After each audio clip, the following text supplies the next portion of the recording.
नमस्कार बच्चों, डॉक्टर माधुरी की हिंदी क्लास में आप सभी का स्वागत है। आज की क्लास में हम सीबीएसई सैम्पल पेपर 2022 और 23 का हिंदी ब को समझने की कोशिश करेंगे और साथ ही बोर्ड परीक्षा में प्रश्न पत्र कैसे हल किया जाए उसके संबंध में कुछ ध्यान देने योग्य महत्वपूर्ण बिंदुओं पर भी बात करेंगे। बच्चों, ये हमारे प्रश्न पत्र का पार्ट 1 है। आपको भी पता है कि आपका प्रश्न पत्र 2 पार्ट में है। तो आज के इस वीडियो में हम पहले पार्ट 1 अर्थात खंड अ की बात करेंगे और परीक्षा में प्रश्न पत्र कैसे हल किया जाए, किन किन बातों को ध्यान में रखा जाए, तो उसको हम बताएंगे। तो बच्चों, ये वीडियो आप लोगों के लिए बहुत महत्वपूर्ण है और आप लोगों के अब तक कुछ बोर्ड परीक्षाएं हो भी चुकी हैं। उम्मीद करती हूँ सब बहुत अच्छी गई होंगी और हिंदी का प्रश्न पत्र भी आप बहुत ही अच्छे से हल कर पाएंगे। इसके लिए मेरे इस वीडियो के साथ जुड़े रहिए। तो चलिए हम आरंभ करते हैं कुछ महत्वपूर्ण बिंदुओं से। बोर्ड परीक्षा में प्रश्न पत्र कैसे हल किया जाए, कुछ महत्वपूर्ण बातें मैं यहाँ बता रही हूँ, उनको आप ध्यान रखिएगा और ध्यान से इस वीडियो में सुनिएगा भी। बहुत काम आएंगे आपके लिए ये बातें। तो सबसे पहले तो अपने आप को शांत एवं संयमी बना के रखें। मतलब परीक्षा से घबराना नहीं है। और एक बात बहुत महत्वपूर्ण कि आपने परीक्षा स्थल पर पहुंचकर किसी भी प्रकार की तैयारी नहीं करनी है और अपने दोस्तों से, मित्रों के साथ किसी भी तरह की ये बात नहीं करनी कि तुमने क्या किया, क्योंकि ये वह समय नहीं है जब आप एक दूसरे से सुनकर ये सोचें कि अरे मैंने तो ये नहीं किया, मेरा ये पोर्शन छूट गया है, अगर ये एग्ज़ाम में आ गया। तो उससे क्या होगा कि आपके भीतर एक घबराहट बढ़ेगी। तो जब आप परीक्षा स्थल पर पहुँचें तो वहाँ पर बिल्कुल शांत एवं संयमी बने रहें। किसी प्रकार की फिर उस समय रिवीजन की आवश्यकता नहीं है। वहाँ पर अपने आप को ये सोच कर जाएं कि मुझे जो कुछ भी आता है वो सारा आता है और प्रश्न पत्र मेरे अनुसार होगा। दूसरा जो बहुत महत्वपूर्ण बिंदु है वो है धैर्य न खोएं, घबराएं नहीं। कुछ बच्चे होते हैं जो बहुत जल्दी जो हैं घबरा जाते हैं, उनको एंजाइटी अटैक आने लगते हैं और धैर्य खो देते हैं। धैर्य मतलब पेशेंस नहीं रखते हैं अपने भीतर, बहुत जल्दी उन माइंड में रिवीजन करने लगते हैं, अरे ये वो छूट गया, वो छूट गया। इस तरह का आपको बिल्कुल नहीं करना है। और जब आप परीक्षा स्थल में अपने कक्ष में बैठ जाएंगे, यानी आप अपने रूम में जहां आपको जगह मिली है बैठने के लिए, आपका रोल नंबर है, वहां जब आप बैठ जाएं तो आप प्रश्न पत्र मिलने तक आंखें बंद करके आत्मचिंतन करें। यानी वो समय आप घबराहट में ना बिताएं बल्कि अपनी आंखें बंद करें और चुपचाप ध्यान में लगा दें। प्रश्न पत्र मिलने पर रीडिंग टाइम का सदुपयोग करें। बच्चों, जो आपको 15 मिनट का रीडिंग टाइम मिलता है उसका सदुपयोग करना बहुत ज़रूरी है। जब आपको प्रश्न पत्र मिल जाए तो प्रश्न पत्र मिलते ही आप 15 मिनट के उस समय को ध्यानपूर्वक प्रश्न पत्र पढ़ने में लगाएं। आपका प्रश्न पत्र लंबा होगा, ये मैं अभी बता रही हूँ। प्रश्न पत्र में लिखने का अभ्यास आपको पहले से होना चाहिए, क्योंकि अब तक आप विद्यालय में भी बहुत अभ्यास कर चुके होंगे। तो प्रश्न पत्र बहुत लंबा होता है और क्योंकि ये भाषा का प्रश्न पत्र है, लैंग्वेज का है, तो इसमें लिखना ज़रूरी है। और ये 2 खंडों में विभाजित है, खंड अ और खंड ब। आगे हम बताएंगे कि अ और ब में किस तरह के प्रश्न होते हैं। अभी हम यह बता रहे हैं कि बोर्ड परीक्षा में प्रश्न पत्र कैसे हल किया जाए, किन बातों को ध्यान में रखें। तो बच्चों, सबसे पहला शांत एवं संयमी बने रहें, धैर्य न खोएं, घबराएं नहीं और प्रश्न पत्र मिलने तक आंखें बंद करके आत्मचिंतन करें। उसके बाद जब प्रश्न पत्र आपको मिल जाए तो आपको जो 15 मिनट का रीडिंग टाइम मिला है उसका पूरी तरह से सदुपयोग करें। सबसे पहले प्रश्न पत्र के ऊपर अपना रोल नंबर लिख लें, बहुत ज़रूरी है। अपना रोल नंबर, उसमें जो आपको बोर्ड परीक्षा में मिला है एडमिट कार्ड में जो आपका रोल नंबर लिखा है वो रोल नंबर आप अपने परीक्षा प्रश्न पत्र पर लिख दें। उसके पश्चात पूरे प्रश्न पत्र को ध्यानपूर्वक पढ़ें, फिर अपठित गद्यांशों को पढ़ें और उनके प्रश्नों के उत्तर समझने की कोशिश करें। बच्चों, अपठित गद्यांश को इसलिए पढ़ें क्योंकि जो 15 मिनट अगर निकल गए फिर उनको पढ़ने का समय आपको नहीं मिलेगा। तो इसलिए अपठित गद्यांश को ध्यानपूर्वक पढ़िए और अपठित गद्यांश को हल करते समय एक बात का ध्यान रखिए कि पहले आपने अपठित गद्यांश पढ़ा, अगर उससे आपको उत्तर नहीं समझ में आया, आपको नहीं समझ में आया कि इस गद्यांश में दिया क्या है, तो आप पहले प्रश्न पढ़ लीजिए, क्योंकि प्रश्न में जो ऑप्शन दिए होंगे उसके आधार पर आपको गद्यांश का सार समझ में आ जाएगा। आपको समझ में आ जाएगा कि अपठित गद्यांश किस पर आधारित है, किस विषय पर आधारित है। और बच्चों, एक बात और ध्यान देने वाली है कि कुछ बच्चे जो प्रश्न नहीं आते हैं उनको छोड़कर चले आते हैं, यानी वो अटेम्प्ट नहीं करते हैं। ऐसा नहीं करना, क्योंकि बोर्ड परीक्षा में कई बार ऐसा होता है कि सीबीएसई की तरफ से ही बाय मिस्टेक कोई गलती हो जाती है पेपर में। जैसे 4 ऑप्शन दिए हुए हैं, चारों ऑप्शन करेक्ट हों या चारों ऑप्शन इनकरेक्ट हों, तो ऐसे में अगर आपने प्रश्न छोड़ दिया तो आपको उसका बेनिफिट नहीं मिलेगा। लेकिन अगर आपने चारों में से कोई भी ऑप्शन लिख कर आए हैं तो आपको बेनिफिट ऑफ डाउट में उसका अंक दे दिया जाएगा। तो इसीलिए इस बात का भी ध्यान रखना है कि आप अपनी परीक्षा में किसी भी तरह का प्रश्न, कोई भी प्रश्न किसी भी खंड से छोड़कर ना आए। अटेम्प्ट सारे प्रश्न करें। फिर है पूरे प्रश्न को ध्यानपूर्वक पढ़ें, फिर अपठित गद्यांशों को पढ़ें और उनके प्रश्नों के उत्तर समझने की कोशिश करें। इसके पश्चात सबसे पहले प्रश्न पत्र का कौन सा खंड करना है यह निश्चित कर लें। जी हाँ बच्चों, यह निश्चित करना बहुत ज़रूरी है, क्योंकि बाद में फिर आप प्रश्न पत्र को हल करते समय घबरा जाएंगे, कंफ्यूज हो जाएंगे, आपको समझ में नहीं आएगा मैं खंड अ करूं या खंड ब करूं। तो पहले से आपका माइंड सेट होना चाहिए कि मुझे कौन सा खंड पहले करना है, और उस खंड को जब आप स्टार्ट करें तो पूरे उसी खंड के प्रश्नों को पहले हल करेंगे। यानी जिस खंड को भी आपने निश्चित कर लिया कि मैं खंड अ पहले करने जा रहा हूँ, तो आप उस खंड के सभी प्रश्नों के उत्तर लिखेंगे। हाँ, प्रश्नों की संख्या आगे पीछे हो सकती है, मतलब अगर आपने उत्तर 1 लिखा है तो उत्तर 1 के बाद आप तीसरा कर सकते हैं, दूसरा बाद में कर सकते हैं। लेकिन ऐसा नहीं करेंगे कि खंड अ के प्रश्नों में आप खंड ब के प्रश्नों को भी डाल देंगे, नहीं। जब एक खंड कंप्लीट हो जाएगा तभी आप दूसरे खंड के उत्तर लिखना आरंभ करेंगे। तो प्रश्नों की संख्या आगे पीछे हो सकती है और उसके पश्चात दूसरे खंड के प्रश्नों के उत्तर लिखें। और बच्चों, क्योंकि खंड अ आपका MCQ बेस्ड है, यानी उसमें बहुवैकल्पिक प्रश्नों के उत्तर लिखने होंगे, तो इसमें क्या होगा कि आपको हर प्रश्न में 4 ऑप्शन दिए होंगे, उनमें से कोई एक सही होगा, 3 गलत होंगे, तो आपको वो सही उत्तर छांट कर लिखना है। लेकिन इस बात का ध्यान रखना है कि जो उत्तर आप लिख रहे हैं उसमें सिर्फ आप क ख ग या ABC या 1 2 3 नहीं लिखेंगे, उसका आप पूरा वाक्यांश लिखेंगे। उत्तर में जो पूरा वाक्यांश दिया हुआ उसको आप लिखेंगे।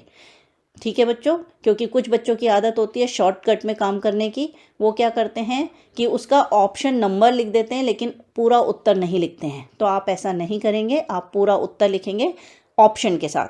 और कुछ बच्चे ऐसा भी करते हैं कि ऑप्शन सही लिखा है लेकिन उत्तर आगे गलत लिख दिया है, वो पंक्ति गलत उतार दी है। कुछ इसका उल्टा करते हैं कि उत्तर की जो संख्या है वो गलत लिख दे लेकिन उत्तर सही लिखा है। तो हालांकि उसमें एग्जामिनर नंबर दे देता है, लेकिन फिर भी आपको नहीं पता कि आपकी कॉपी किस एग्जामिनर के हाथ में जा रही है। हर व्यक्ति का स्वभाव एक सा नहीं होता है, तो इसीलिए आप अपनी तरफ से कोई भी गलती ना करें। सही प्रश्न संख्या लिखिए और उसका जो ऑप्शन लिखेंगे MCQ का, तो वो ऑप्शन नंबर भी सही लिखेंगे और साथ में उसका उत्तर भी पूरा सही उतारेंगे। और सबसे महत्वपूर्ण बात, कुछ बच्चे प्रश्न उतार देते हैं। प्रश्न नहीं उतारना है बेटा, अपना समय बिल्कुल भी नहीं गंवाना है। आपको जो समय मिला है बहुत कीमती है, उस समय का सदुपयोग करना है। तो कोई भी बच्चा अपनी परीक्षा में प्रश्न नहीं उतारेगा। प्रश्न तो प्रश्न पत्र में दिए हैं, आपको सिर्फ उत्तर लिखने हैं, तो उत्तर संख्या ज़रूर लिखिएगा। ठीक है बच्चों, तो ये कुछ नियम है। आगे हम और नियमों को जान लेते हैं। अब बच्चों, खंड ब में रचनात्मक लेखन के अंतर्गत आपको पत्र, विज्ञापन, सूचना, ईमेल आदि अलग अलग पृष्ठ पर आपको लिखने के लिए आएंगे। इसके लिए आपको क्या ध्यान रखना है कि ये जितने भी रचनात्मक लेख हैं, यानी आपको पत्र जब लिखना है तो वो एक अलग से पृष्ठ पर होना चाहिए, यानी आपको अपनी आंसर बुक में वो एक अलग पेज पर लिखना है। पत्र का जो एक फॉर्मेट होता है, उस फॉर्मेट को पूरा दिखाने के लिए आपको एक पृष्ठ का इस्तेमाल करना होगा। कुछ बच्चे क्या करते हो, आधा पत्र इधर लिख दिया, आधा दूसरे पेज पर लिख दिया। ऐसा नहीं करना है। आपने कोशिश करनी है कि पत्र एक ही पेज पर आए और पत्र, विज्ञापन, सूचना, ईमेल, इन सबको आप अलग अलग पेज पर लिखें। अगर आपकी कॉपी में किसी पेज पर आधा जगह बची है तो उस आधी जगह को छोड़ दीजिए, आप उसके नेक्स्ट पेज पर आप स्टार्ट कीजिए। ठीक है, तो ये जो रचनात्मक लेख हैं, हाँ आधे जगह पर आप अनुच्छेद लिख सकते हैं, अनुच्छेद लिख सकते हैं आधे जगह पर, लेकिन आपको पत्र, विज्ञापन, सूचना, ईमेल ये सब नए पृष्ठ पर लिखना होगा, क्योंकि इनका एक फॉर्मेट होता है। ठीक है बच्चों, और विज्ञापन, सूचना, इन सबको आपको एक बॉक्स के अंदर लिखना है, तो बॉक्स बनाना बहुत ज़रूरी है। ईमेल का अपना एक अलग फॉर्मेट होता है। ईमेल के साथ आपको चॉइस में लघु कथा दी जाएगी, तो ये आप पर डिपेंड करता है कि आप लघु कथा लिखें या ईमेल लिखें। ठीक है, लघु कथा में ये होता है कि जैसे अनुच्छेद में आपको एक ही अनुच्छेद में सब कुछ लिखना है, लेकिन लघु कथा में आप अनुच्छेद यानी पैराग्राफ चेंज कर सकते हैं। और पत्र का एक अलग फॉर्मेट होता है। आपके जो ये परीक्षा है, इसमें आपके पाठ्यक्रम में औपचारिक पत्र है, यानी फॉर्मल लेटर है, तो उसका एक अलग एक पैटर्न है, एक फॉर्मेट है, उसको आपने यूज़ करना है। फिर है पाठ्य पुस्तक पर आधारित प्रश्नों के उत्तर सटीक और स्पष्ट लिखें। पाठ्य पुस्तक से संबंधित जो भी प्रश्न आपको आ रहे हैं, पूछे गए हैं परीक्षा में, उनके उत्तर एक तो सटीक यानी टू द पॉइंट होने चाहिए, बहुत ज़्यादा विस्तार या बहुत ज़्यादा संक्षेप में नहीं होना चाहिए। तो सटीक, टू द पॉइंट हो और स्पष्ट लिखें। गोल गोल घुमा घुमा कर नहीं लिखना है, जो पूछा जा रहा है उतना ही प्रश्न का उत्तर देना है। और किसी प्रश्न के अगर दो पार्ट हैं, जैसे ततारा वामीरो कहाँ के थे और दोनों का आपस में क्या संबंध था, तो ये कहाँ के थे एक प्रश्न है और दोनों का आपस में क्या संबंध था अलग प्रश्न है। तो इन दोनों, अगर किसी भी प्रश्न में दो पार्ट या तीन पार्ट हैं, तो हर पार्ट का उत्तर एक अलग पैराग्राफ में दीजिए। जैसे ततारा वामीरो जो थे वो दोनों अलग अलग गाँव के थे। दूसरा प्रश्न है कि उनका आपस में क्या संबंध था, दोनों आपस में एक दूसरे से प्रेम करते थे। तो ये दो प्रश्न हैं, दोनों के उत्तर अलग पैराग्राफ में। आप देखेंगे कि जब आंसर इसमें दिए, जब आपकी कॉपी चेक होती है, तो उसमें अगर 2 नंबर का प्रश्न है तो 1+1 इस तरह से मार्क डिवीजन किया जाता है। तो 1 अंक का एक प्रश्न हो गया, 1 अंक का एक प्रश्न। तो इस तरह से आप ध्यान रखिए कि अगर पाठ्य पुस्तक में किसी प्रश्न के 2 या 3 पार्ट हैं, तो उनको उतने ही पैराग्राफ में आंसर दीजिए। और कोशिश कीजिए कि जहाँ पर विशेषताएं पूछी जा रही हैं, जहाँ पर गुण पूछे जा रहे हैं, कुछ अवगुण पूछे जा रहे हैं, उन सबको आप पॉइंट बेसिस पर, बिंदु बनाकर आंसर दीजिए। तो पॉइंट बेसिस पर आंसर देने पर आपको अच्छे अंक प्राप्त होंगे, क्योंकि पॉइंट में क्या होता है कि पॉइंट से एग्जामिनर को क्लियर हो जाता है कि हाँ, इस बच्चे ने अपने प्रत्येक प्रश्न का प्रत्येक उत्तर दिया है। तो इसीलिए आप कोशिश कीजिए कि अपने आंसर्स पॉइंट में दें। और दूसरी बात यह है कि अगर 3 नंबर का प्रश्न है तो कम से कम उसमें 3 पॉइंट होने चाहिए, 2 नंबर का प्रश्न है तो कम से कम 2 पॉइंट होने चाहिए। इस बात का आपको ध्यान रखना है। फिर है अनुच्छेद लेखन एक ही अनुच्छेद में पूरा करें। अनुच्छेद जो है वो, अब मैंने बताया कि उसका एक फॉर्मेट है कि वो एक ही अनुच्छेद होना चाहिए, यानी एक पैराग्राफ में ही लिखना है, इसमें पैराग्राफ चेंज नहीं होगा। और अनुच्छेद लेखन के विषय को अपनी पाठ्य पुस्तक के पाठ अथवा कविताओं से जोड़ते हुए लिखने का प्रयास करें। सूक्ति, मुहावरे, लोकोक्ति, दोहे, पद, कविता आदि और अन्य उदाहरणों के द्वारा अपने अनुच्छेद के विषय को प्रभावशाली बनाएं। जिन बच्चों ने मेरा अनुच्छेद लेखन से संबंधित वीडियो नहीं देखा है, तो मैं इसमें की पॉइंट में उसका लिंक डाल दूंगी, आप उसे ज़रूर देखिए। उसमें मैंने बहुत से विषयों पर अनुच्छेद लेखन कैसे किया जाए वो भी बताया है। साथ ही मैंने कुछ विषय संबंधी सूक्ति, उदाहरण आदि भी दिए हैं जो आपके अनुच्छेद लेखन में काम आ सकते हैं। इसमें बच्चों, अगर आपको अलग से सूक्ति, मुहावरे, लोकोक्ति याद नहीं होते हैं, तो आप क्या कर सकते हैं कि आपके जो पाठ्य पुस्तक में या तो कविताएं हैं, दोहे हैं या फिर आपके पाठ हैं, उनसे संबंधित घटनाओं को आप याद रखिए। और आपको लगे कि अनुच्छेद का कोई विषय उनसे संबंधित है, तो उस पाठ से, उस कविता से आप उदाहरण उसमें दे सकते हैं। अनुच्छेद में कविताएं, लोकोक्ति आदि के माध्यम से अपनी बात को प्रभावशाली बनाने का प्रयास करना चाहिए। सीधे सीधे ये लिख देना कि हाँ, जो है प्रदूषण अच्छी बात नहीं है, प्रदूषण नहीं फैलाना चाहिए, प्रदूषण इतने प्रकार का होता है, वो छोटा बच्चा भी लिख सकता है। लेकिन आपको, आप क्योंकि 10वीं कक्षा के हैं, तो आपका थोड़ा स्तर ऊंचा होना चाहिए। तो आपको अपने अनुच्छेद में उदाहरण देकर बात स्पष्ट करनी है। कोई भी अगर टॉपिक पूछा जा रहा है अनुच्छेद के लिए, तो सबसे पहले तो उस टॉपिक को आप लिखिए हेडिंग डाल करके, और उसके बाद फिर उसको पूरा लिखिए एक ही पैराग्राफ में, और उदाहरण देते हुए लिखिए। परिश्रम पर आया है तो परिश्रम से संबंधित उदाहरण दीजिए। अगर आपका अभ्यास व्यायाम से संबंधित आया तो व्यायाम से संबंधित उदाहरण दीजिए। तो इस तरह से आपको उदाहरण देकर अपने अनुच्छेद को प्रभावशाली बनाना है। फिर है, अपने सभी प्रश्नों के उत्तर चेक करने के लिए अंतिम 15 मिनट का समय अवश्य रखें। यानी पहले 15 मिनट तो आपको रीडिंग टाइम के मिले हैं, जो 3 घंटे से अलग है, यानी 3.25 घंटे आपके पास हैं। तो 15 मिनट में रीडिंग टाइम है, फिर 3 घंटे का जो टाइम आपका राइटिंग टाइम है उसमें भी आपको 15 मिनट जो हैं अपने रिवीजन के लिए रखने हैं, यानी लास्ट के 15 मिनट्स आपके पेपर के रिवीजन के लिए होने चाहिए। तो आपको जो पेपर करना है वो 2 आवर्स 45 मिनट्स में कंप्लीट कर लेना है पेपर, ठीक है बच्चों। और 15 मिनट में फिर आपको सारे MCQ चेक करने हैं, अपने आंसर चेक करने, क्योंकि MCQs में अक्सर बच्चे जल्दबाजी में गलती कर देते हैं और लास्ट में जब वो रिवीजन करते हैं तो उन्हें अपनी गलती का एहसास होता है। तो इसीलिए 15 मिनट का समय अवश्य अपने पास रखें और MCQ चेक करें और अपनी गलतियों को पहचान कर उन्हें ठीक करें। प्रत्येक उत्तर के पश्चात एक लाइन अवश्य छोड़ें। उत्तर पुस्तिका के दाएं और बाईं तरफ मार्जिन छोड़ें। ये बच्चों प्रेजेंटेशन पर भी ध्यान देना है। आप जब उत्तर लिखें तो उत्तर लिखने से पहले अपनी आंसर बुकलेट के दोनों साइड मार्जिन छोड़ें, यानी साइड में जो स्पेस होता है वो छोड़िए। आप मेरी इस PPT में भी देखेंगे तो दोनों साइड आपको मार्जिन दिख रहा है, तो ये मार्जिन छोड़िए। ये मार्जिन क्या है, जैसे ये देखिए मैं आपको बता देती हूँ। ये देखिए ये मार्जिन है एक, ये और इधर ये मार्जिन है, तो ये मार्जिन ज़रूर छोड़िए। इससे पेपर में एक सुंदरता भी रहती है, प्रेजेंटेशन अच्छी होती है। और जब आपकी आंसर बुकलेट फोल्ड होकर के चेकिंग के लिए जाती हैं तो वो साइड से जो अगर बाई चांस फट जाती है तो उसमें आपका नुकसान नहीं होगा, क्योंकि आपका लिखा हुआ वहाँ पर है नहीं। तो इसलिए आपकी प्रेजेंटेशन भी खूबसूरत लगेगी। और हर आंसर के बाद एक एक लाइन छोड़िए ताकि हर आंसर क्लियरली दिखे कि हाँ अब नेक्स्ट आंसर स्टार्ट हो गया है।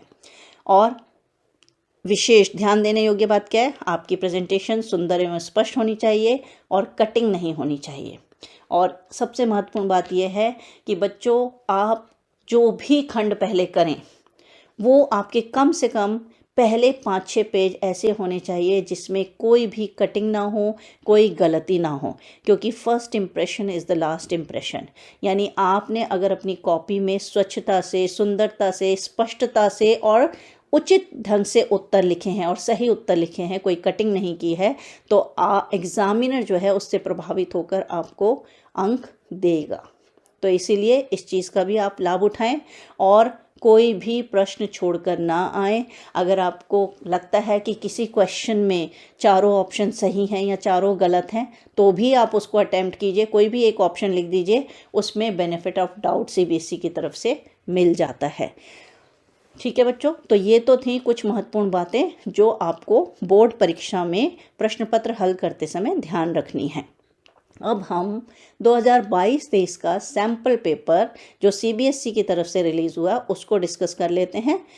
मैं सारे आंसर्स डिस्कस नहीं करूंगी, उसकी आंसर की जो है आपको इसके साथ मैं लिंक में डिस्क्रिप्शन बॉक्स में डाल दूंगी, तो आप उससे देख लीजिए। मैं बस आपको ये बताऊंगी कि आपको करना कैसे है पेपर और किस तरह के क्वेश्चन पर ज़्यादा ध्यान देना है।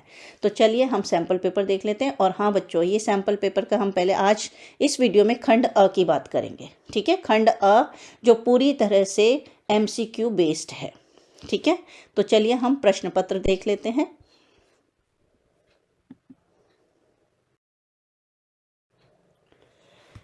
यस बेटा, खंड आ।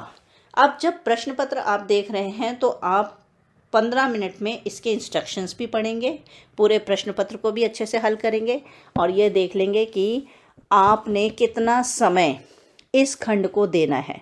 अच्छा बेटा, ये क्योंकि MCQ है तो MCQ में सबसे पहले अपठित गद्यांश आता है आपका। आपके पास 2 अपठित गद्यांश होंगे जिनमें कोई चॉइस नहीं है, दोनों अपठित गद्यांश आपको करने हैं और दोनों अपठित गद्यांश 5-5 अंक के हैं। यानी एक अपठित गद्यांश में 5 प्रश्न पूछे जाएंगे जो बहुवैकल्पिक उनके उत्तर होंगे, उनमें से आपको सही उत्तर चुनना है। अब आप देखिए मैं क्या कह रही थी कि उत्तर लिखते समय आपको कॉपी में कैसे लिखना है, उत्तर पुस्तिका में कैसे लिखना है। सबसे पहले आप अपनी उत्तर पुस्तिका में खंड अ, अगर आप खंड अ करने जा रहे हैं तो आप लिखेंगे खंड अ वस्तुपरक प्रश्न। यानी ये देखिए आप, ये जो यहाँ पर दिया गया है खंड अ वस्तुपरक प्रश्न, इसको एज इट इज़ आप अपने आंसर बुकलेट में उतार लेंगे। उसके पश्चात फिर ये है प्रश्न 1, तो इसकी जगह आप क्या लिखेंगे, उत्तर 1, क्योंकि आप उत्तर लिख रहे हैं, आप प्रश्न नहीं लिख रहे हैं, तो आप लिखेंगे उत्तर 1। ये तो हो गया उत्तर 1। अब इसके जो प्रश्न हैं, अब आप देखिए इसी प्रश्न के भी पार्ट है। तो 5 प्रश्न है। अब ये पहला प्रश्न जो है, यहाँ आपने लिखा उत्तर 1, अब यहाँ पर उत्तर नहीं लिखोगे, यहाँ पर सिंपल लिखोगे 1, और उसके बाद फिर इसका जो सही, इसमें से जो भी सही ऑप्शन है उसके लिए आप कैसे करोगे, मान लीजिए इसका क सही है तो आप क्या लिखेंगे, इसको एज इट इज़ उतार देंगे। ये पूरा एज इट इज़ आप अपने आंसर बुकलेट में उतारेंगे। आपका उत्तर कैसा लिखा गया, आपने यहाँ पर लिखा, पहले यहाँ बेटा राइटिंग में थोड़ी सी प्रॉब्लम हो सकती है क्योंकि ये कलम मेरे से इतनी चलती नहीं है। तो जैसे आपने इसमें लिखा ये उत्तर 1, ये तो हो गया इसका, ठीक है। अब ये प्रश्न कौन सा है, पहला, तो इसमें आप लिखोगे 1 और साथ में ब्रैकेट, ठीक है। अब इसके बाद इसका सही उत्तर मान लो क है, तो इसके आगे आप लिखोगे क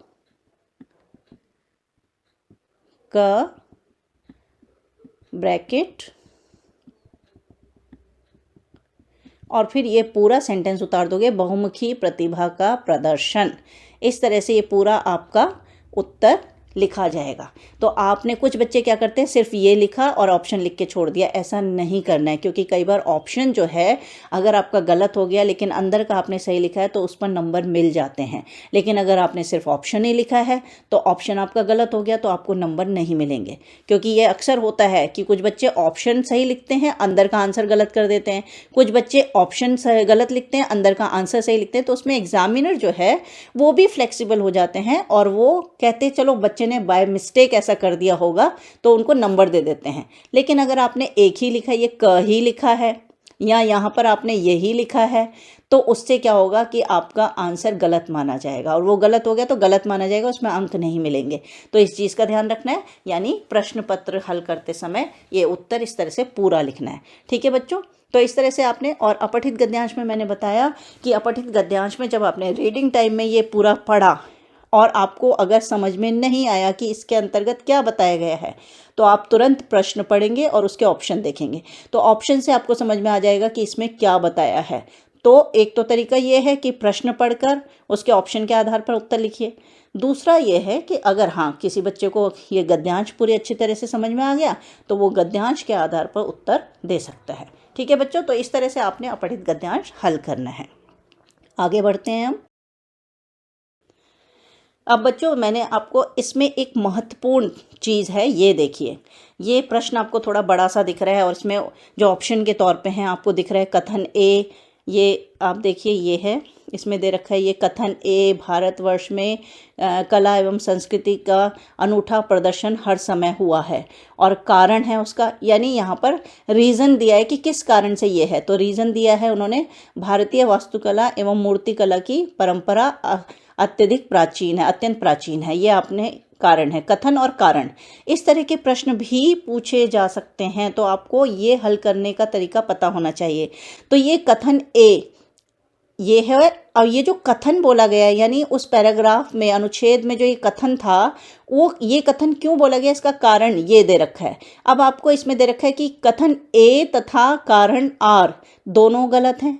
यानी आप पूरा पैराग्राफ आपने पढ़ा है, उसमें आपने देख लिया कि भारतवर्ष में कला एवं संस्कृति का अनूठा प्रदर्शन हर समय हुआ है, ये बात दी है। तो दी है तो इसका कारण क्या दिया हुआ है, तो कारण भी अगर आपने देख लिया कि यही दिया हुआ है कारण, तो आप इसका आंसर कैसे सेलेक्ट करेंगे। इसमें 4 ऑप्शन दे रखे हैं। पहला दिया है कथन ए तथा कारण आर दोनों गलत हैं, ये गलत हो गया। कथन ए गलत है लेकिन कारण सही है, यानी कथन ए गलत है तो कारण कैसे सही हो सकता है, ठीक है, तो ये भी गलत हो गया। तो इसका सही उत्तर कथन ए सही है लेकिन कारण आर उसकी गलत व्याख्या करता है। गलत व्याख्या करता है का क्या मतलब है कि ये कथन सही है लेकिन जो ये अर्थ दिया हुआ है ये उसकी गलत व्याख्या कर रहा है, यानी उसको एक्सप्लेन गलत कर रहा है। तो इस तरह से आपने पैराग्राफ अगर ध्यान से पढ़ लिया है तो इनका उत्तर इस तरह से मिल जाएगा कि हाँ, कथन ए तो हमारे पैराग्राफ में दिया है लेकिन ये कथन प्रदर्शन हर समय हुआ है, क्या इसका कारण यही है कि भारतीय वास्तुकला एवं मूर्तिकला की परंपरा अत्यंत प्राचीन है। तो अगर ऐसा नहीं है तो फिर आप ये बोलेंगे कथन ए सही है लेकिन कारण आर उसकी गलत व्याख्या करता है। तो इस तरह से उत्तर आपको छांटने हैं, कथन और कारण, आर मतलब रीजन, ठीक है बच्चों। तो इस तरह के क्वेश्चन में कंफ्यूज नहीं होना है और छोड़ना तो बिल्कुल नहीं है कोई भी उत्तर, जैसे कि मैंने बताया है। और एमसीक्यू में आप ये ध्यान रखिएगा कि एमसीक्यू में अगर गलत तो गलत और सही तो सही, तो इसमें आप फुल भी ला सकते हैं और इसमें आप अपने ज़्यादा से ज़्यादा अंक गंवा भी सकते हैं। और जो वर्णात्मक होते हैं यानी लिखने वाले जो उत्तर होते हैं उसमें आप थोड़ा बहुत भी लिखेंगे तो मार्क्स मिल जाएंगे, लेकिन एमसीक्यू में ऐसा नहीं है। एमसीक्यू में गलत है तो गलत ही होगा। तो बच्चों इसलिए एमसीक्यू को बहुत ध्यानपूर्वक कीजिएगा, ठीक है। तो ये हमारा एक गद्यांश हुआ। इसी तरह आप दूसरा गद्यांश करेंगे तो ये गद्यांश इस तरह से हल हो जाएंगे, ठीक है। आगे बढ़ते हैं हम। आप लिखेंगे उत्तर 3, ये प्रश्न 3 है ना, तो इसका लिखेंगे उत्तर 3 और इसका कौन सा सही उत्तर है, ग क्रियापद 1 एज इट इज। आपको इसमें से ये उत्तर उतार लेना है इस तरह से, ठीक है बच्चों। तो सारे उत्तर आप ऐसे ही उतारेंगे, ठीक है। तो निर्भीक और साहसी वजीर अली अपने अधिकार के लिए लड़ रहा था। इस वाक्य में विशेषण पदबंध क्या है ये बताना है। अब इसमें पूछा है, अब यहाँ अंडरलाइन नहीं कर रखा है बेटा, रेखांकित नहीं किया है, तो अब आपको कंफ्यूज नहीं होना है। आपको पता है विशेषण कहाँ होता है या विशेषण किसके लिए होता है। तो यहाँ पर क्या है, निर्भीक और साहसी वजीर अली अपने अधिकार के लिए लड़ रहा था। अब यहाँ संज्ञा क्या है, वजीर अली, ठीक है। और विशेषण क्या होते हैं, जो संज्ञा या सर्वनाम की विशेषता बताते हैं। तो यहाँ पर विशेषण क्या हुआ, निर्भीक और साहसी। अब आप यहाँ देखिए, यहाँ ये ऑप्शन दे रखा है क्या, तो जी हाँ ये दे रखा है। अब साहसी वजीर अली करोगे तो वो संज्ञा पदबंध हो जाएगा, लिए लड़ रहा था करोगे तो वो क्रिया पदबंध हो जाएगा, अपने अधिकारों के लिए करोगे तो यहाँ पर भी ये जो है ये संज्ञा के अंतर्गत आएगा, लेकिन निर्भीक और साहसी जो है ये विशेषण पदबंध है क्योंकि ये वजीर अली की विशेषता बता रहा है। तो आपका उत्तर हो गया ग निर्भीक और साहसी, एज इट इज लिखना है अपने आंसर। अब आपका आंसर लिखने का तरीका क्या हो गया, उत्तर 3 तो आपने सबसे ऊपर लिख दिया, उसको बार बार रिपीट नहीं करोगे। तो उत्तर 3 का पहला प्रश्न और उसका ग उत्तर, फिर इसका दूसरा प्रश्न और इसका ग उत्तर, इस तरह से आपने पूरा लिखना है, ठीक है बच्चों। तो इस तरह से यह आपको सारे छांटने, ये पदबंध हो गया आपका। फिर आपका अगला प्रश्न है, निर्देशानुसार रचना के आधार पर वाक्य भेद पर आधारित 5 बहुविकल्पीय प्रश्नों में से किन्हीं 4 प्रश्नों के उत्तर दीजिए। बच्चों इन चीज़ों को भी आपने ध्यान रखना है, ये ऑप्शंस दे रखे हैं, ये देखिए आपके पास 5-5 प्रश्न हैं, उनमें से कोई 4-4 करने हैं। अच्छा एक बात और, अगर आपको 4 सही नहीं आ रहे हैं, आपको लगता है कि मैं 5 कर दूं, तो वही बात है कि हर एग्जामिनर एक तरह के माइंड का नहीं होता है, उसकी सोच एक जैसी नहीं होती है। कुछ एग्जामिनर ऐसे होते हैं, चलो बच्चे ने किया तो है, कोई 4 सही करेक्ट आंसर को मार्क्स दे दिए जाते हैं। लेकिन कुछ एग्जामिनर ऐसे होते हैं कि नहीं, बच्चे ने ऑप्शन पढ़ा ही नहीं है, बच्चे ने ध्यान से प्रश्न पढ़ा ही नहीं है, इसमें तो 4 ही करने थे, उसने 5 क्यों किए। तो वो 5वां सही होकर के भी वो 4 को ही नंबर देंगे और 4 में अगर आपके 3 गलत हो गए 1 ही नंबर मिलेगा। तो इसीलिए थोड़ा सा आप इस चीज़ का भी ध्यान रखिए। अगर आपको 4 करेक्टली आते हैं तो उन 4 का ही उत्तर लिखें। हाँ फिर भी अगर आपको लगता है कि नहीं थोड़ा सा डाउट है तो आप लिख सकते हैं, कहीं कहीं पर आपको बेनिफिट मिल सकता है कि 5 में से कोई 4 करेक्ट को नंबर दे दिए जाएं, ठीक है। तो इसीलिए आप इस चीज़ का भी ध्यान रखिए। अगर 4 बहुत अच्छे से आपको करेक्ट पता है तो वो लिख दीजिए, 5वें की ज़रूरत नहीं है। लेकिन अगर आपको लगता है कि नहीं मैं 5 कर देता हूँ तो इसमें, लेकिन हर प्रश्न में ऐसा नहीं करना बेटा, हर प्रश्न में ऐसा नहीं करना है, उससे एग्जामिनर थोड़ा इरिटेट हो सकते हैं कि इस बच्चे ने कहीं भी इंस्ट्रक्शंस फॉलो नहीं किए हैं। तो ये इंस्ट्रक्शंस आपको फॉलो करने के लिए दिए गए हैं, आपको इंस्ट्रक्शंस फॉलो करने चाहिए। तो इसलिए 4 प्रश्नों के उत्तर दीजिए, ठीक है। ऐसे ही रचना के आधार पर वाक्य भेद। अब वाक्य भेद आपको पता होना चाहिए, सरल वाक्य, संयुक्त वाक्य और मिश्रित वाक्य। और सरल कहाँ होता है, संयुक्त कहाँ होता है, मिश्रित कहाँ होता है, ये सब आप पिछले वीडियो में जाइए, सारा देखिए और फिर इसको हल कीजिए, ठीक है। तो इस तरह से आपको उत्तर लिखने का तरीका मैंने आपको बता दिया कैसे उत्तर करने हैं। तो यहाँ पर भी आपने फिर वाक्य, इसमें भी आपको 5 में से 4 करने हैं, ठीक है। नेक्स्ट हम करते हैं। अब जो अगला प्रश्न है 5वां प्रश्न, 5वें प्रश्न में बच्चों निर्देशानुसार समास पर आधारित 5 बहुविकल्पीय प्रश्नों में से किन्हीं 4 प्रश्नों के उत्तर दीजिए। इसमें भी 5 दिए हैं, उनमें से कोई 4 करने हैं। चॉइस आपकी है, जरूरी नहीं है पहले 4 करो, आप 5वां कर सकते हो, चौथा छोड़ सकते हो, आप पहला छोड़ सकते हो, बाकी 4 कर सकते हो। तो कोई भी 4 जो आपको आते हों अच्छे से, उसमें कंफ्यूज नहीं होना है। तो ये महावीर शब्द समस्त पद कौन से समास का उदाहरण है। अब ये समस्त पद है, अब ये किस समास का उदाहरण है, यानी महान है जो वीर, तो वो क्या हो गया, कर्मधारय समास। तो आपने इस तरह से उत्तर लिख देना है कर्मधारय। मतलब अगर आपको समस्त पद दिया है तो आप उसका अपने मन में समास विग्रह करके देख सकते हैं। ठीक है, और उस आधार पर फिर आप उसका उत्तर लिखेंगे। द्विगु समास वहाँ होता है जहाँ पर हम द्विगु समास में जहाँ हम संख्या और समूह की बात करते हैं, ठीक है, तो इसलिए यहाँ संख्या और समूह नहीं है, तो ये महावीर जो है द्विगु नहीं होगा। फिर कर्मधारय समास इसलिए है क्योंकि महान है जो वीर, हम पर्टिकुलर किसी व्यक्ति की बात नहीं कर रहे हैं, हम यहाँ पर बात कर रहे हैं कि कोई भी व्यक्ति महान हो सकता है, वीर हो सकता है, तो वो महान है जो वीर, ये कर्मधारय हैं। अगर यहाँ पर बहुव्रीहि होता तब हम थोड़ा सा कंफ्यूज हो सकते थे, क्योंकि महान वीर है जो, अर्थात हनुमान को भी महावीर कहा जाता है ना, तो वो बहुव्रीहि हो सकता था। तो यहाँ पर आप देखिए बहुव्रीहि नहीं है, तो आप सीधे सीधे इसको कर्मधारय समास कर देंगे। तो इस तरह से आपने ये समास देखने हैं। एक यहाँ पर प्रश्न देखिए, ये तीसरा प्रश्न है, इस तरह के प्रश्न की भी आपको तैयारी होनी चाहिए। यहाँ तो सीधे सीधे आपसे पूछा गया है कि भाई महावीर समस्त पद किसका उदाहरण है। दूसरे में पूछा है कि चंद्र खिलौना समस्त पद किसका, इसका विग्रह क्या होगा, तो ये भी हो गया चंद्र खिलौना यानी चंद्र का खिलौना, ठीक है, ये चंद्र खिलौना ले हूँ, तो इस तरह से आपको ये देखना है। लेकिन अब ये जो तीसरा प्रश्न है इसको ध्यान से देखिए। निम्नलिखित युग्मों पर विचार कीजिए। युग्म का अर्थ होता है जोड़ा, ठीक है, युग्म का अर्थ होता है पेयरिंग। तो यहाँ पर समस्त पद एक है, गृह प्रवेश, और उसका जोड़ा बना रखा है द्वंद्व समास। तो क्या गृह प्रवेश द्वंद्व समास का उदाहरण है? द्वंद्व कहाँ होता है? जहाँ पर दो उत्तर पद और पूर्व पद दोनों में ही द्वंद्व हो, दोनों एक दूसरे के विपरीत अर्थ वाले हों, विलोम अर्थ वाले हों, और उनके बीच में हाइफन लगाओ, योजक चिन्ह लगाओ, तो वो द्वंद्व होता है। तो इस दृष्टि से हमारा पहला तो बिल्कुल ही गलत हो गया। यहाँ पर अगर पहला ऑप्शन दे रखा है गृह प्रवेश, तो ये तो बिल्कुल गलत है, ये तो हो ही नहीं सकता। फिर है गृह प्रवेश के साथ दूसरा अव्ययी भाव समास। अब गृह प्रवेश अव्ययी भाव समास, अव्यय भाव कहाँ होता है? जहाँ पर पहला पद अव्यय होता है। उसमें मैंने बताया था कि मैंने अपनी कक्षा के बच्चों को बताया हुआ है कि अव्यय भाव में जो है पहला पद उपसर्ग के रूप में हो, अव्यय के रूप में हो, उसमें यथा हो सकता है, उसमें एक ही पद रिपीट हो सकता है, उसमें जैसे बेहिसाब, बेशर्म, इस तरह के अगर आते हैं तो वो अव्यय में होते हैं। तो गृह प्रवेश अव्यय नहीं हो सकता, तो ये भी गलत हो गया। पहला और दूसरा वाला ऑप्शन बिल्कुल गलत हो गया। फिर है साफ साफ। अब साफ साफ जो है ये सेकंड लिखा है अव्यय भाव, यानी सेकंड और सेकंड ये अव्यय भाव है। अब यहाँ पर ऑप्शन देखना है कि क्या सेकंड और सेकंड दे रखा है, यहाँ नहीं दे रखा है सेकंड और सेकंड, तो आप इसको भी हटा देंगे कि यहाँ पर तो ये दे ही नहीं रखा है। फिर है त्रिकोण और तत्पुरुष समास। अब त्रिकोण के लिए तत्पुरुष समास, त्रिकोण क्या है? पहला संख्यावाची है, तो आपको पता होना चाहिए कि पहला संख्यावाची हो और बाद में समाहार की बात हो रही हो तो वो किस में आता है। तो अगर त्रिकोण के साथ अव्यय भाव लगाया, वो त्रिकोण के साथ अगर द्विगु होता है तो वो आएगा आपका सही आंसर में, लेकिन यहाँ पर तो द्विगु है ही नहीं, तो इसको हम छोड़ देंगे यहाँ पर, ठीक है। तो ये ऑप्शन भी गलत हो गया है। अब चौथा है मृगलोचन और इसके साथ है बहुव्रीहि समास। फोर्थ, अब यहाँ पर फोर्थ का तो कहीं ऑप्शन ही नहीं दिया है, तो ये भी नहीं हो सकता।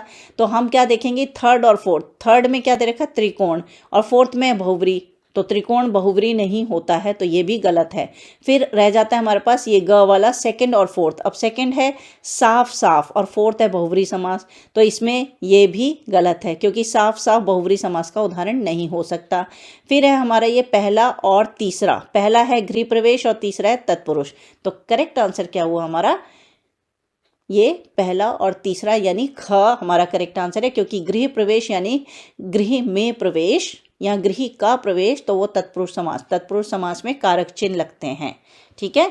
हम गृह प्रवेश कहते हैं ना, आज हमारे घर में हाउस वार्मिंग पार्टी है, यानी गृह प्रवेश करने जा रहे हैं, हम घर में अपने नए घर में गृह प्रवेश करने जा रहे हैं, तो गृह में प्रवेश, ठीक। तो ये तत्पुरुष समास का उदाहरण। तो इस तरह से आपने उदाहरण देखने, सही आंसर देखना है। तो गृह प्रवेश फर्स्ट वाला, इसके साथ तत्पुरुष, ये सही आंसर है। तो फर्स्ट और थर्ड ये ऑप्शन है, तो इट मीन्स इसका सही आंसर हुआ ख और ये। तो ये युग्म का अर्थ समझ गए बच्चों? युग्म मतलब जोड़ा, पेयर, ठीक है। तो इनमें पेयरिंग देखनी है, कौन सा इसमें करेक्ट ऑप्शन है। तो इस तरह से आप समास देख लेंगे। फिर आ जाता है मुहावरे। मुहावरे में आपको ध्यान रखना है 6 में से आपको कोई 4 करने हैं। मुहावरे में 6 ऑप्शंस हैं आपको, और 6 में से कोई 4 मुहावरे करने हैं। तो इसमें आपको जैसे ये दे रखा है, मुहावरा दिया है और अर्थ दिया है। अब आपको इसमें से देखना है कि सही अर्थ वाला मुहावरे के साथ कौन सा है। पन्ने रंगना यानी व्यर्थ में लिखना सही। क्यों पन्ने रंगते रहते हो, कुछ काम कर लिया करो, यानी व्यर्थ में क्यों लिख रहे हो, कुछ पढ़ लो, कुछ कर लो। तो इस तरह से आपको मुहावरे भी छांटने होंगे। अब है हमारा अगला प्रश्न, ये है हमारा पठित पद्यांश। ठीक है बच्चों, पठित पद्यांश। तो आपकी पुस्तक में जो भी कविता है उससे संबंधित पद्यांश है और उससे संबंधित, उस पद्यांश से ही संबंधित 5 प्रश्न हैं, एक एक अंक के। ये भी बहुवैकल्पिक हैं, तो इनमें से सही आपने विकल्प चुनना है। हाँ, कविता और कवि का नाम ज़रूर याद कर लीजिएगा, पाठ और लेखक का नाम ज़रूर याद कर लीजिएगा, क्योंकि उसमें भी एक प्रश्न बहुविकल्पिक रूप में पूछा जा सकता है। ठीक है, तो बच्चों अब हम प्रश्न 8 पर चलते हैं। प्रश्न 8 जो है आपकी पाठ्य पुस्तक के जो पद्यांश से संबंधित, अब यहाँ पर पद्यांश नहीं दिया है, लेकिन जो आपकी पाठ्य पुस्तक में कविताएं हैं, जो आपके पाठ्यक्रम में कविताएं हैं, जो परीक्षा में आई हैं, उनसे संबंधित प्रश्न है, लेकिन MCQ हैं, बहुवैकल्पिक हैं, 2 ही प्रश्न हैं।